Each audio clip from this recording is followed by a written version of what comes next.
Waalaikumsalam warahmatullahi wabarakatuh. Kita rekam. Pak Edi bisa didengar suaranya? Benyamin? Mas?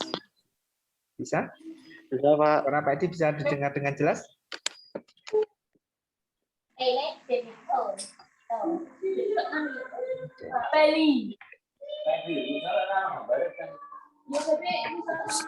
Hanya belum pakai headset. Hanya lebih jelas dengar.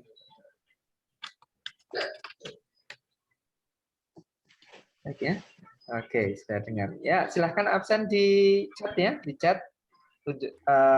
Ketikkan kehadiran kalian ya, hadir. Baik ya, kita langsung saja ya. Jadi di share terlebih dahulu, sudah dipelajari ya. Kalian sudah mengirimkan tugas apa yang sudah di share di dalam classroom. Oke.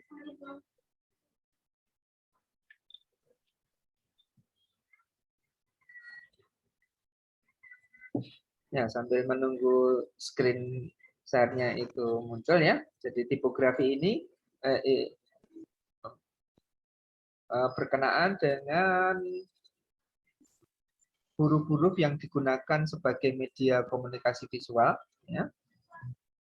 Jadi, nah, ini yang sudah kalian baca kemarin ya. Jadi orang berkomunikasi melalui huruf sudah kita kenal ya. Dan banyak jenis huruf ya, dari huruf Cina, huruf hieroglif Mesir, orang Jawa punya huruf Jawa ya. Orang Yunani punya huruf Latin ya, sekitar itu ya. Alfabet ya. Orang Jepang sendiri dengan Cina berbeda, Korea juga berbeda. Bahkan di Indonesia setiap suku itu kadang-kala hurufnya beda. Contohnya suku Batak, suku Jawa ya. Kemudian di suku-suku itu memiliki Bali ya. Itu juga hurufnya sudah berkembang juga. Bahasanya berbeda, hurufnya berbeda. Maka ini manusia tidak lepas dari aksara atau huruf ya. Dan dikenalnya peradaban manusia itu melalui huruf ya. Jadi tipografi adalah tipos untuk grafo itu menulis. Jadi ini kata Yunani ya. Jadi ilmu yang bagian dari cabang seni rupa ya. Ini berkenaan dengan huruf. Dan orang menulis dengan indah. Kita kenal itu kaligrafi ya. Kaligrafi ya. Tapi kemudian muncullah teknologi cetak ya. Orang tidak hanya menulis dengan tangan, tapi dia kemudian mencetaknya dengan mesin-mesin cetak, termasuk dengan komputer ya. Jadi di sini secara umum ya, seni untuk menata, memilih dan mengkomposisikan di dalam suatu ruang komposisi ya. Jadi apakah itu baliho, media luar ruang, atau dalam media cetak, kertas, ataupun media elektronik di media-media digital ya. Itu diciptakan suatu komposisi yang menarik sehingga menimbulkan adanya kesan ya, impresi. Yang pertama tentu supaya ada atensi, agar perhatian. Kita memancing perhatian orang itu dengan headline, dengan judul-judul. Judul-judul itu, headline itu agar menarik ya tentu harus disusun dengan tipografi yang menarik ya. Tipografi yang bisa memancing atensi, perhatian. Dari judulnya saja orang sudah tertarik. Lalu nanti juga akan penggunaan tipografi ini, karakteristik jenis hurufnya, type face-nya, karakteristik bentuk daripada huruf tadi, typeface-nya itu antara judul, headline, subheadline, ya, subjudulnya dengan body text-nya itu juga berbeda, ya. Oke, yang kita kenal adalah paragraf, alfabet, ya, A, B, C, D sampai Z, ya, ada 26 ini, ya, 26 ya. Lalu muncullah teknologi komputer yang kita kenal dengan font, ya, font, true type font, ya, yang bisa kita install, bahkan kita bisa mencari file true type font TTF, ya, jadi ekstensi filenya itu TTF, kita cari search TTF, nanti akan muncul ribuan bahkan jutaan jenis huruf yang sudah beredar di komputer, ya kita tinggal apa? Tinggal menggunakannya. Tapi sebagai seorang desainer, kalian harus bisa mengembangkannya nanti. Maka mata kuliah kita ini tidak hanya mengambil, ya, biasanya, tapi juga kalian harus bisa mengembangkan. Maka nanti Pak Edi, agar bisa mengembangkan gagasan itu secara individual, maka nanti kalian juga, nah ini kan sudah tugas pertama kemarin kan kalian menulis satu kata, walaupun dengan jenis huruf yang standar, ya. Coba ini, Afif ini tak dulunya, suaranya masuk. Baik, ya. Ada yang lain masih tolong dimatikan dulu, ya, supaya yang masih hidup siapa ini? Oke, di mute dulu. Di mute. Oh, siapa ini? Ya. Oke, di mute dulu, ya. Baik, kita lanjutkan, ya. Jadi orang semula menulisnya dengan hand drawn, menggambar tangan, ya. Nah, kalian kemarin juga menggambar tangan. Nanti kita tingkatkan terus. Jangan melupakan skill hand drawn ini, ya, skill tangan. Kalian mendapatkan pelajaran-pelajaran yang sebenarnya harus dikaitkan juga dengan hand drawn, supaya apa? Lebih ekspresif nantinya. Nanti dipadukan dengan komputernya. Ada kemudian fase grafika, fase cetak, ya. Kalian bisa stempel, contohnya stempel. Stempel itu kan juga sebenarnya seni huruf juga, stempel itu, ya. Karena dia cetak. Nanti Pak Edi akan tugaskan juga kalian membuat stempel dari, apakah dari kentang atau dari sandal, ya, mungkin dari kentang yang gampang dibuat, ya, huruf-huruf, bukan stempel kelurahan, bukan, tapi tipografinya dari teknik stem, ya, teknik stempel, ya, gitu, ya. Itu nanti ada tugas juga, gitu, ya, supaya apa? Memiliki pengalaman kreatif yang menarik. Nanti kalian akan ingat bahwa ternyata tidak hanya menggambar dengan tangan dalam mata kuliah kita, tapi juga dengan komputer, tapi juga dengan tadi teknik STEM. Kita bikin satu komposisi dari huruf-huruf yang dari stempel-stempel tadi, ya. Oke, ya. Jadi langsung saja ke tugas kita, ya, ke tugas yang kemarin, ya. Jadi kemarin kalian telah mempelajari dengan membaca ini, ya, kalian sudah baca ini, ya. Nanti kalau ada pertanyaan silakan, bahwa kita akan mengenal bentuk dasar, jenis huruf dasarnya, ya. Jadi ini huruf dasar yang semula dikembangkan, ya. Kalau sekarang ini font jenis hurufnya macam-macam sekali, ya. Tapi ini ada satu bentuk dasar yang terdiri dari Roman, ya. Roman kalau kalian lihat ini kan ada serif. Serifnya lancip, serifnya lancip, ya. Dari body hurufnya itu ada serifnya, ada sirip-siripnya, ya. Jadi kalau Roman itu ketebalannya itu berbeda, ya. Jadi ada dinamis di dalam ketebalan hurufnya, ya.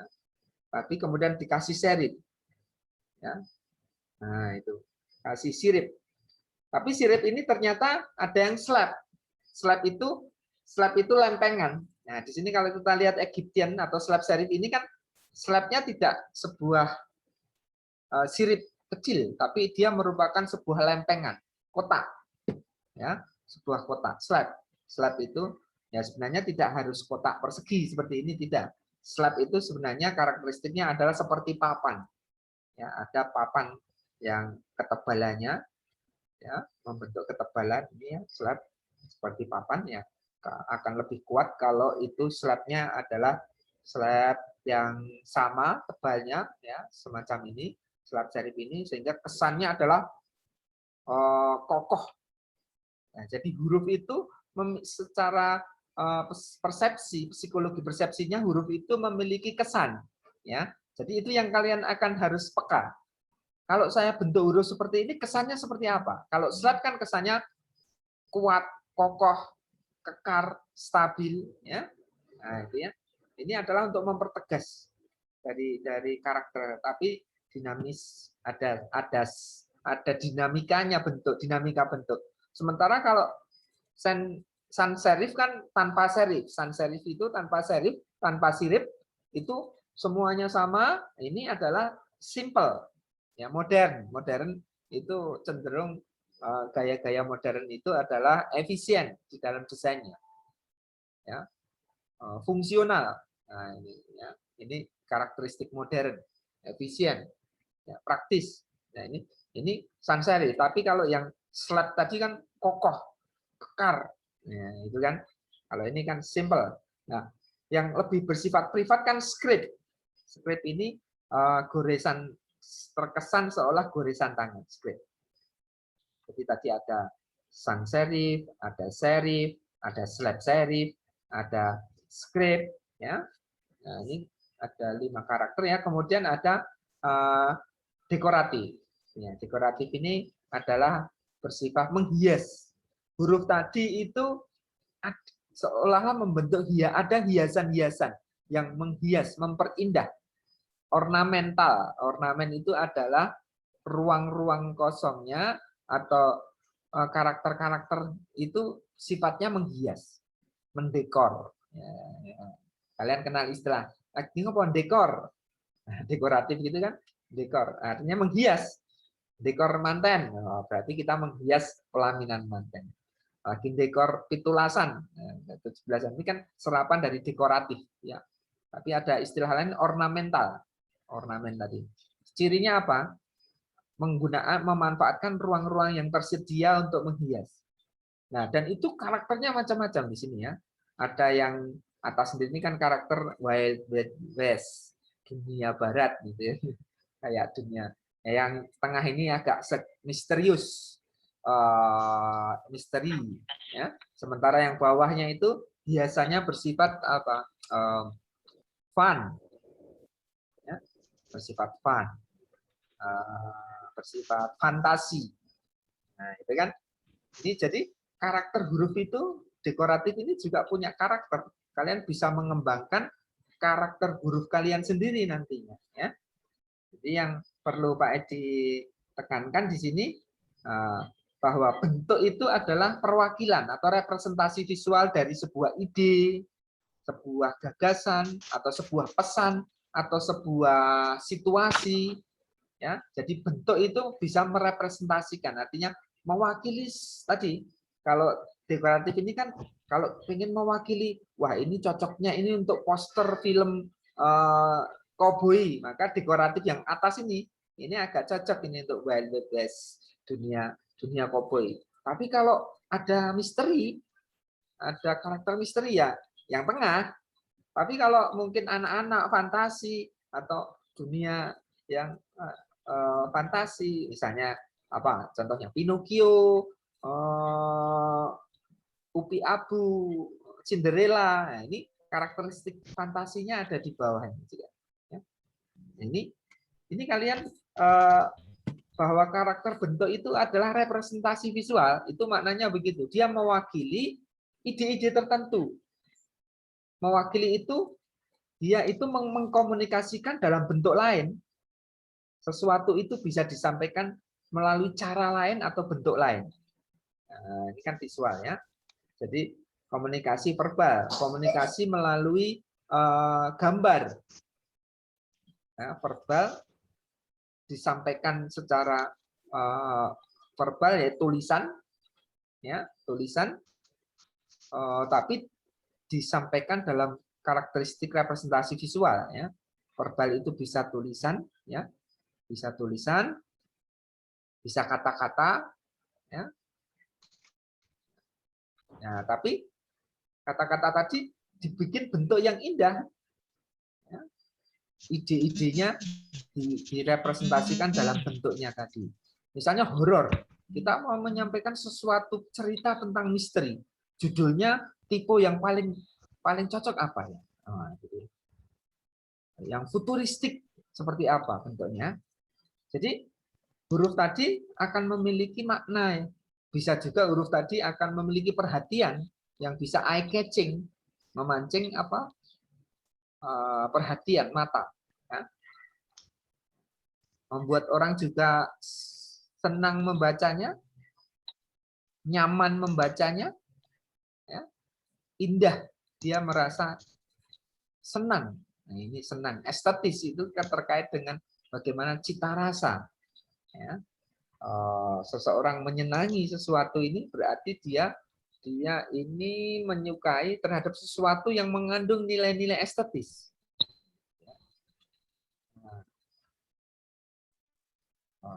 Ini terkait komposisi dan lain sebagainya. Baik, dari sini Pak Haji sedikit mengomentari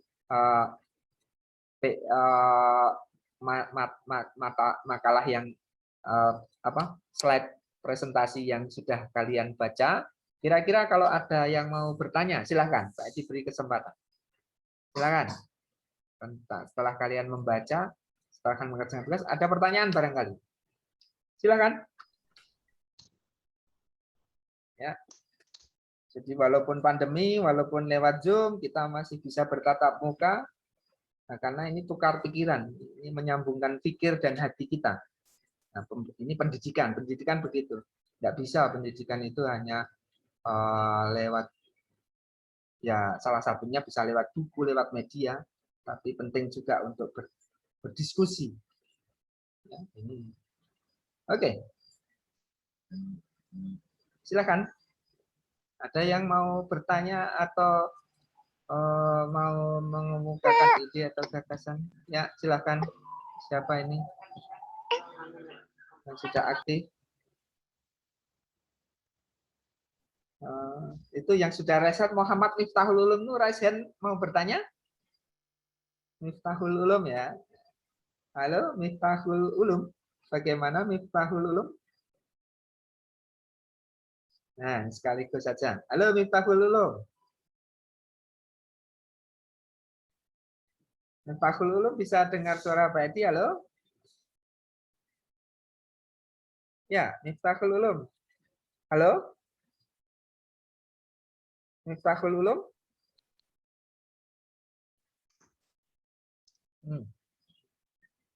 Yusuf, bagaimana Yusuf? Apa yang kamu pengalaman apa selama mengerjakan tugas ini? Atau mungkin ada pemikiran-pemikiran apa setelah kamu kemarin membaca presentasi itu, slide presentasi itu, kemudian mengerjakan tugas, apa yang kamu pikirkan? Mungkin dari tata letak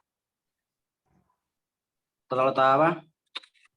Huruf sama pemikiran, bagaimana cara mensinkronkan tema sama judul sama pemakaian huruf. Kemarin kan tugas Pak Edi kan satu kata ya. Satu kata kan sudah punya makna.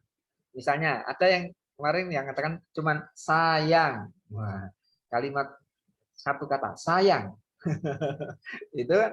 itu bagaimana nih? Ini bersifat privat berarti. Orang kepada orang, maka lebih cocok apa? Skrip barangkali. Skrip lebih cocok.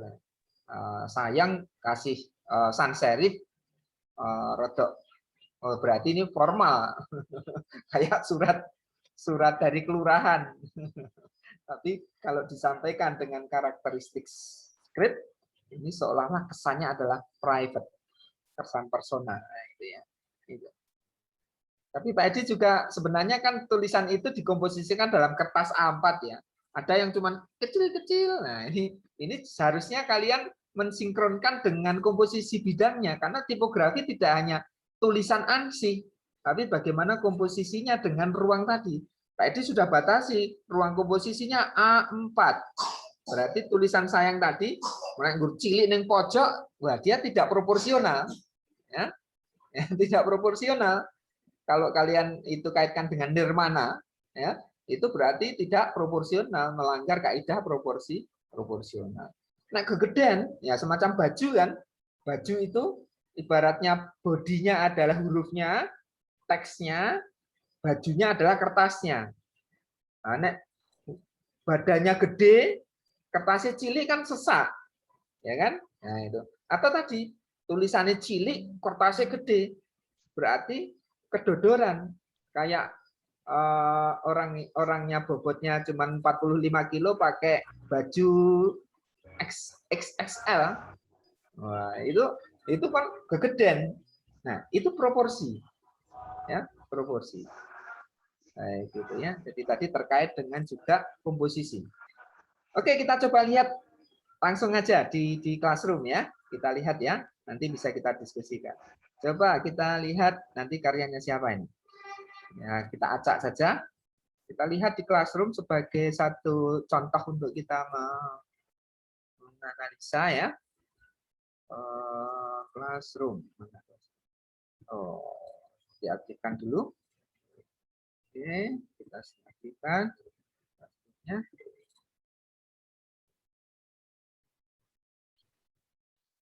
Screen aja. Share screen. Sudah kelihatan ya? Siapa ini? Ini tadi ada ya. Misalnya siapa ini? Adib Widodo misalnya. Adib Widodo. Ya, kebetulan langsung di halaman atas sendiri. Ya. Ada nih Adib Widodo? Ada enggak ini Adib Widodo? Halo Adib Widodo? Habib Bima Ahmad. Oh, enggak ada ya orangnya ya. Tapi enggak apa-apa, kita gunakannya. Oke. Nah, terbuka.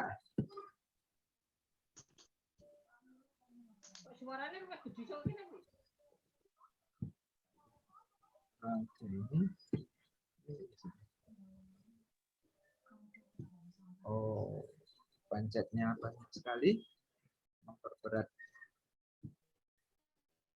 Ya. Tadi Miftahul tadi ya, coba sama-sama Miftahul, mana Miftahul? Miftahul Ulum, kok tidak ada lampiran? Miftahul Ulum, kok tidak ada lampiran? Mana tadi? Sudah dikumpulkan ya, Miftahul Ulum? Ini sudah dikumpulkan, tapi kok tidak ada lampiran? Halo, Miftahul Ulum?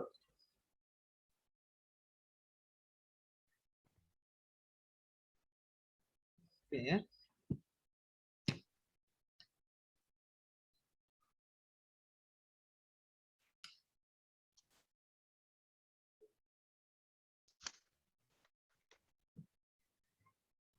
Oke, ini sudah ya.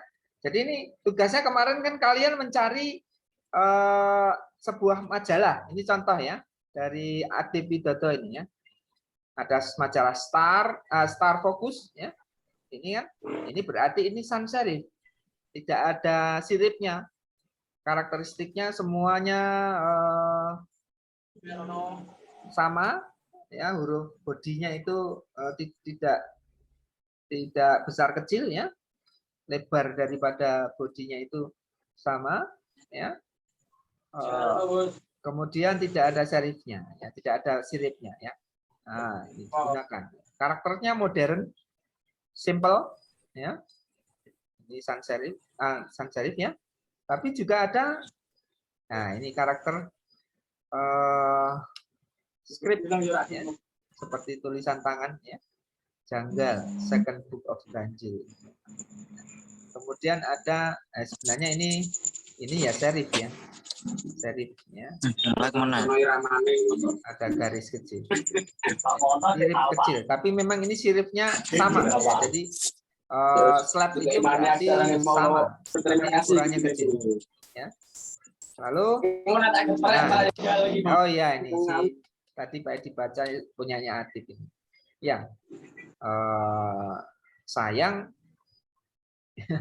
karakteristiknya adalah sans serif ya. Kalau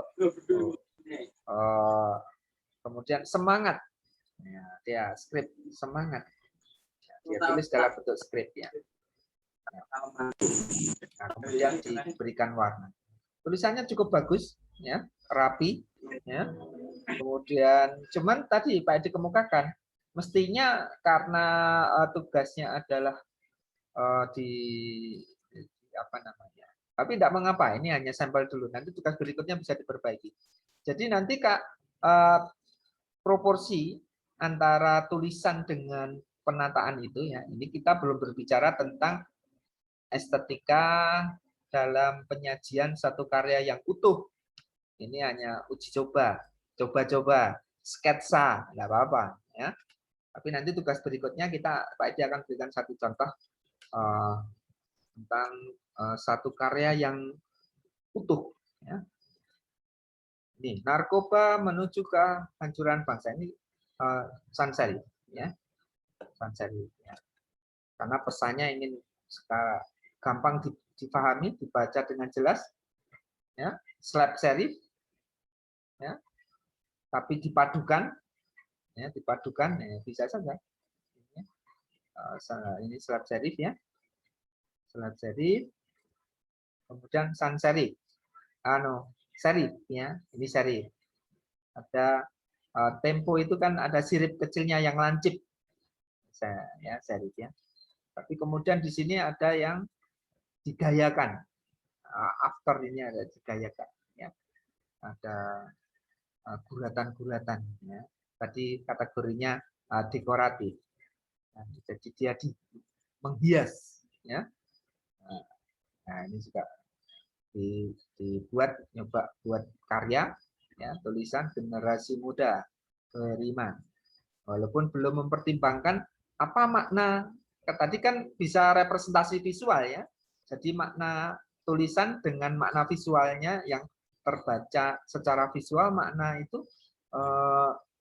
bisa ditangkap dalam representasi visualnya. Karakteristik bentuknya tadi mewakili ide apa? Ide horor, ide tadi kan Mbak dicontohkan, ide modern, simple. Nah, itu tentu karakteristiknya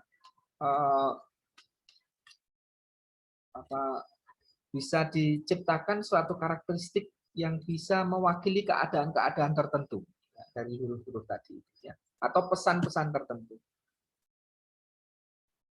Baik, ini salah satu contoh.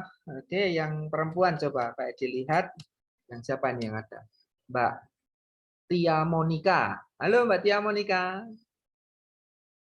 Bisa dihidupkan kameranya Mbak Tia Monika? Halo, Tia Monika?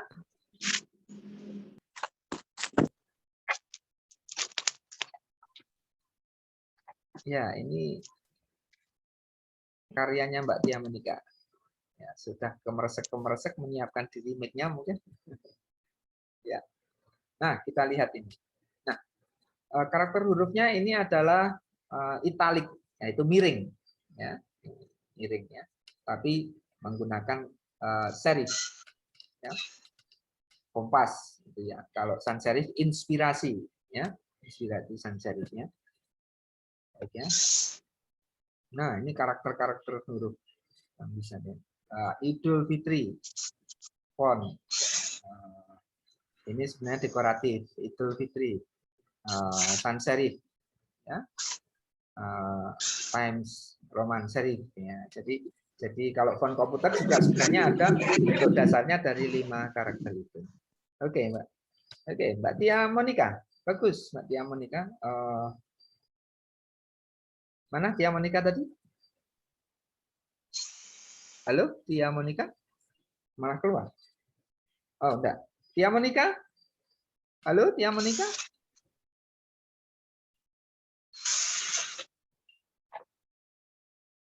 Tia Monika? Oh. Ya.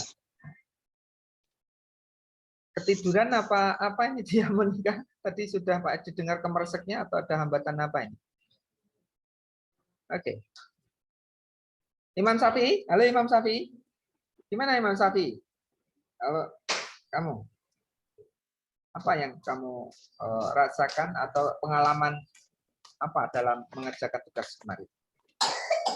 Yang kamu pikirkan? Masih belajar, Pak. Masih belajar. Oke. Terus bagaimana? Ada kesulitan di dalam menulis? Dalam pengertian mungkin kan ini tulisan yang indah ya. Pak Edi sendiri tulisannya tidak bagus, ya. Secara manual ya. Kalau Imam Syafi'i bagaimana? Ada kesulitan ketika membuat tulisan indah? Atau sudah terbiasa memang? Belum terbiasa, Pak. Belum terbiasa. Oke ya. Oke.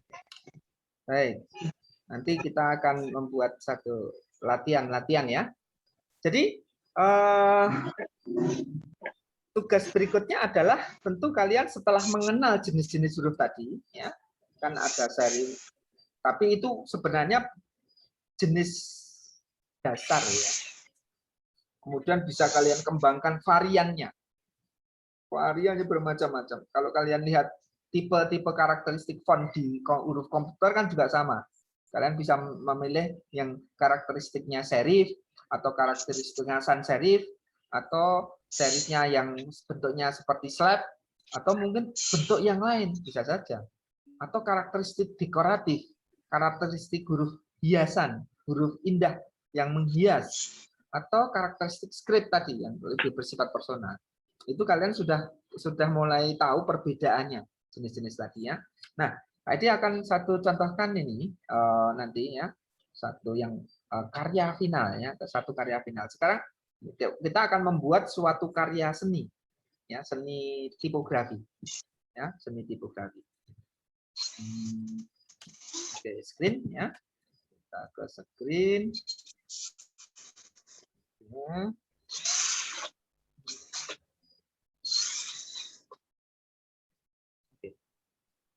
Nah, ini satu contoh.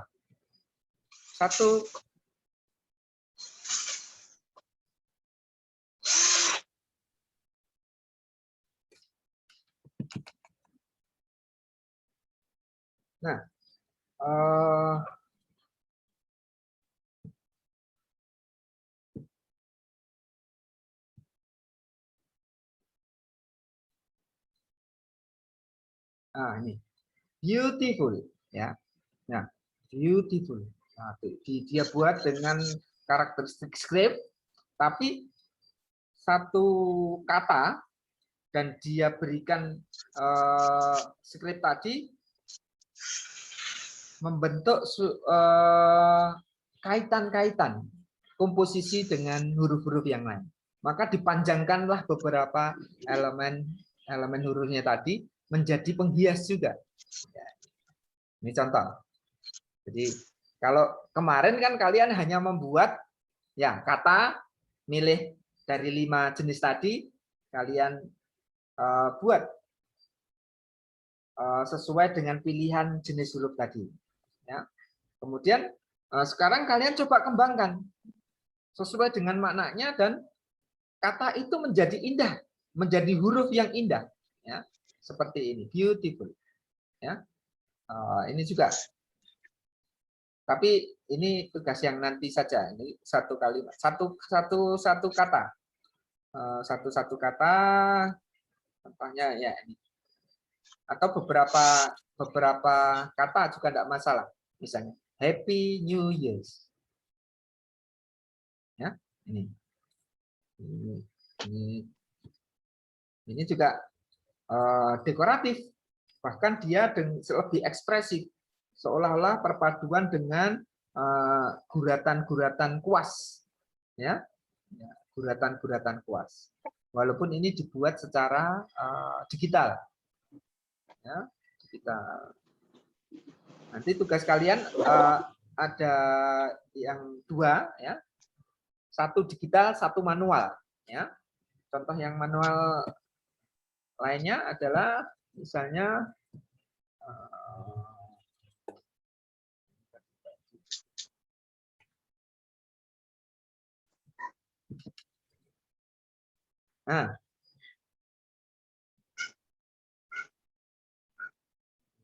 walaupun agak sifat keterbacaannya agak kurang, ya ini namanya kan art, ya.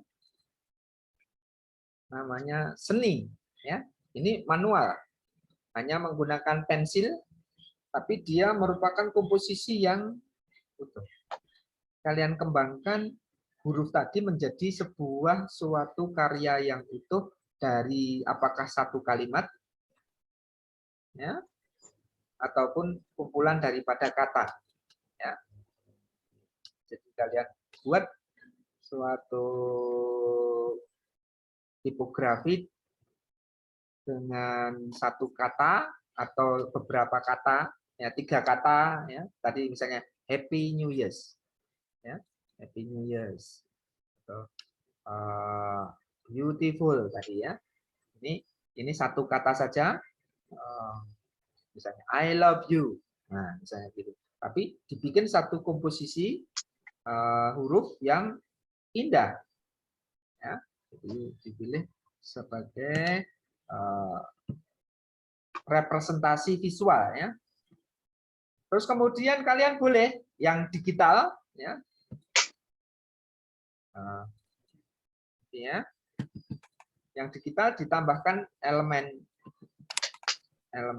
ya. Ini simple.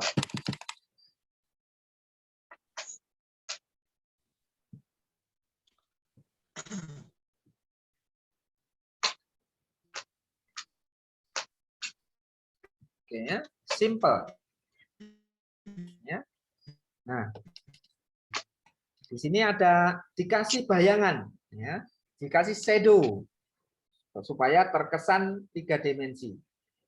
Bahkan kalian boleh kalau mau mengkomposisikan seperti ini, dia kesannya 3 dimensi. Ini kan hanya ini kan seolah-olah timbul, ya, hanya permainan efek visual, ya.